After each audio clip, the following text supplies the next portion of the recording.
안녕하세요. 뉴스반장입니다. 지난 3월 윤석열 대통령의 일본 방문으로 시작된 퍼주기 외교가 그래도 일본 기시다 후미오 총리 방안으로 적어도 그에 상응하는 성이라도 보여줄 거라 기대했습니다.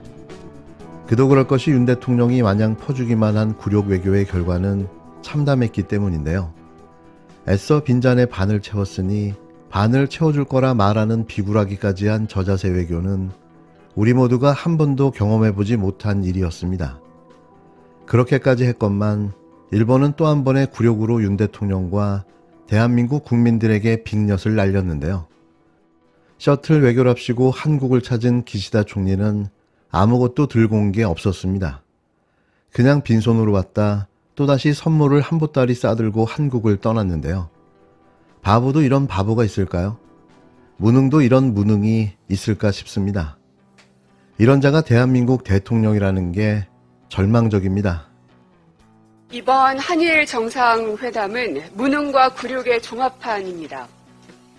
윤석열 대통령은 과거사에 대한 인식 문제는 진정성을 가지고 하는 것이 중요하지 어느 일방의 상대에게 요구할 수 있는 문제는 아니라고 생각한다 라고 말했습니다.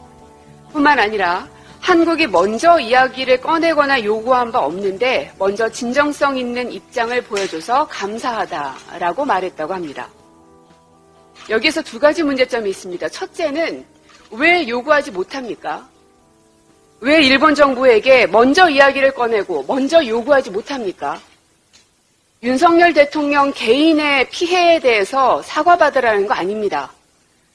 우리 대한민국 국민들이 피눈물 흘리고 죽어서도 눈 감지 못하고 있는 이 상황에 대해서 대한민국을 대표하는 대통령의 자리에서 사과를 받고 요구하라는 것입니다. 둘째로 뭘 관사하는 겁니까? 일본 총리는 정부의 입장이 아니라 자신의 심정을 솔직히 말한다라고 하면서 의미를 격화시켰습니다. 사과라는 표현이 없는 것은 말할 것도 없습니다. 요구해야 할 것도 제대로 하지 못하고 면전에서 대놓고 무시까지 당했는데도 뭐가 감사하다는 것입니까? 이번 윤석열 대통령의 발언을 보면 실수가 아니라 뼛속 깊이 박힌 인식이라는 것이 다시 한번 확인이 됐습니다. 지난 3월 21일 국무회의에서 일본은 이미 수십 차례에 걸쳐 우리에게 과거사 문제에 대해 반성과 사과를 표한 바가 있다.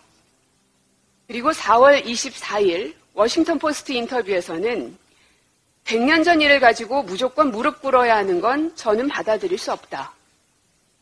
그리고 이번 한일 정상회담 발언까지 친일 대통령이 되기로 한 것인가, 작정한 셈인가 하는 생각마저 듭니다.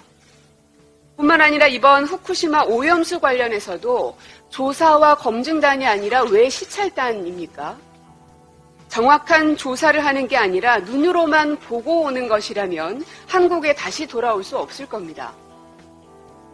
왜 우리는 유능한 대통령을 갖지 못했나 원망스럽습니다.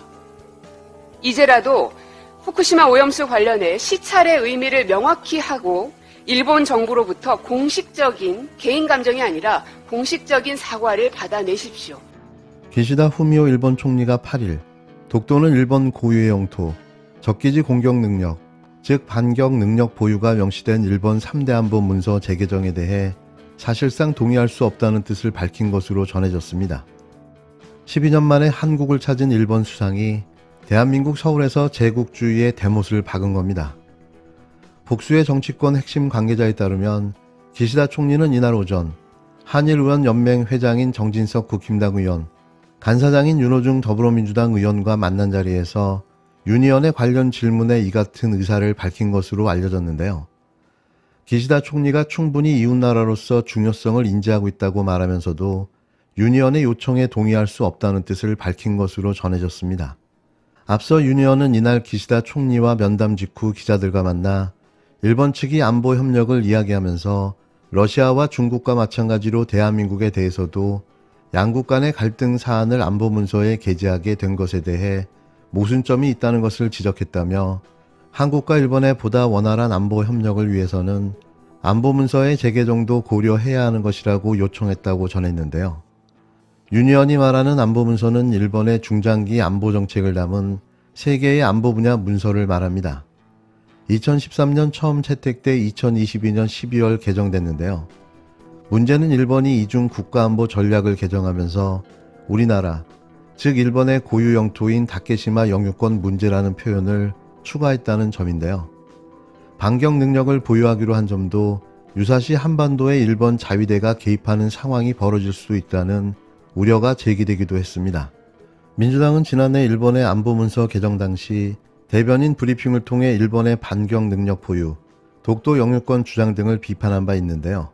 기시다 총리는 윤 의원이 과거사 문제에 대한 사과의 필요성을 언급한 것에 대해서는 우리가 무엇을 할 수 있는지 검토하고 노력하겠다. 한국은 소중한 이웃이다. 과거의 기복도 있지만 우리는 과제를 안고 있다. 양측의 이를 위한 노력이 필요할 것이라는 취지로 답변한 것으로 알려졌습니다.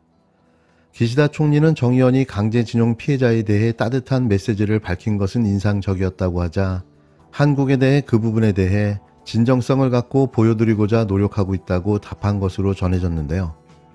기시다 총리는 지난 7일 한일 정상회담 후 공동 기자회견에서 한국 측이 발표한 강제징용 해법을 언급하면서 나 자신은 당시 혹독한 환경에서 많은 분들이 매우 고통스럽고 슬픈 일을 겪으셨다는 것에 마음이 아프다고 밝혔습니다. 기시다 총리는 지난 7일 한일 정상회담 후 공동 기자회견에서 한국 측이 발표한 강제징용 해법을 언급하며 나 자신은 당시 혹독한 환경에서 많은 분들이 매우 고통스럽고 슬픈 일을 겪으셨다는 것에 마음이 아프다고 밝혔습니다. 이는 정부의 공식 입장도 아닌 일개 개인, 사인으로서의 감정을 토로한 립서비스용 멘트였는데요. 이게 진정성 있는 사과였을까요? 왜 매번 퍼주기만 하고 아무것도 받아오는 게 없는 걸까요? 이게 진짜 실용주의 외교입니까? 윤석열 대통령은 기시다 총리에게 독도 문제에 대해서 뭐라고 답했는지 밝히십시오. 일본 정부 고위 관계자의 언론 브리핑을 통해서 어제 열린 한일 정상회담에서 독도 문제가 거론된 것으로 드러났습니다. 일본 정부 고위 관계자는 전용기 의원의 독도 방문, 2018년 일본 자위대 초계기 위협 비행에 대해 각각의 입장에서 발언했다며 한일 정상회담에서 기시다 총리가 거듭 항의했음을 시사했습니다. 일본 고위 관계자의 발언이 사실이라면 윤석열 대통령은 항의하는 기시다 총리에게 무엇이라고 답했는지 밝혀야 합니다. 독도는 대한민국의 고유 영토입니다. 우리나라 영토를 우리나라 국회의원이 방문하는데 일본이 대체 무슨 권리로 항의를 한단 말입니까? 대한민국 대통령이라면 응당 일본의 이러한 억지 주장에 대해 적극 항의했어야 합니다. 또한 독도 영유권 주장을 담은 외교 청서나 교과서에 대해서도 항의하고 이를 철회할 것을 요구했어야 합니다. 대한민국의 영토를 지키는 것은 대통령의 제1의 책무입니다. 윤석열 대통령이 기시다 총리의 억지 주장에 제대로 대응하지 못했다면 대한민국 대통령으로서 자격을 포기한 것입니다. 윤석열 대통령은 대한민국 대통령으로서 일본의 독도 도발에 대해 무엇이라고 답했는지 우리 국민 앞에 명명백백하게 밝히길 바랍니다.